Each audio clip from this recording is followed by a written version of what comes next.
Samahan niyo ako sa baybayon sa Kabunayog. Pakita ko sa inyo yung baybayon dito. Bago yan, intro muna tayo mga kasipag.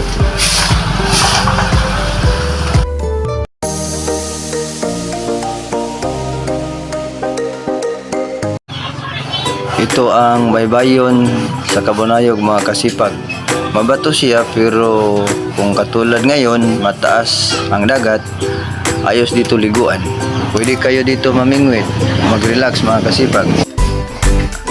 Ang ganda dito, hindi maingay mga kasipag. Wala pa naman bayad dito sa pagkangayon mga kasipag. At siyempre pag may hunas din dyan, pwede kayo manginas. So ito ang kagandahan sa baybayin namin mga kasipag. Simple lang dito pero pag gusto mo maligo anytime, ma-enjoy ka talaga dito sa dagat na malapit sa amin mga kasipag. At siyempre malinis din ang dagat dito sa amin. Anay sa paningin mo. At kung ayaw mo maligo, pwede ka magpasyal-pasyal dito sa gilid. Tingin ka ng mga tanawin mga kasipag.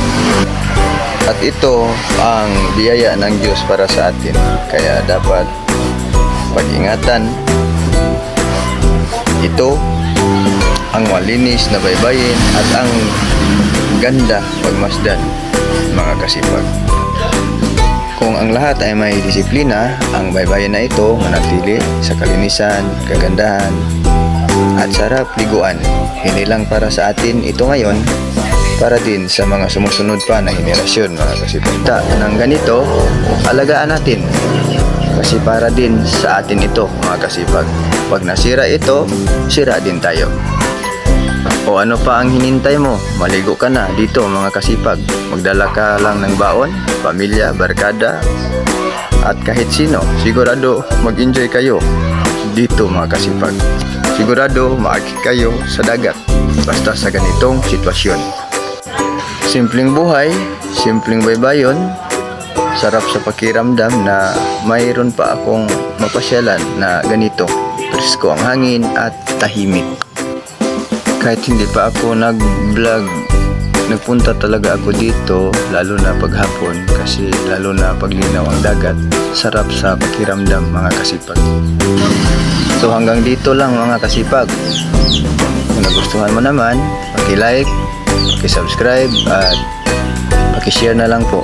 Yung heartily mo lang talaga mga kasipag. Ikaw, ako at sino man, I hope someday we are one. Mabuhay po tayong lahat. Thank you for watching and God bless.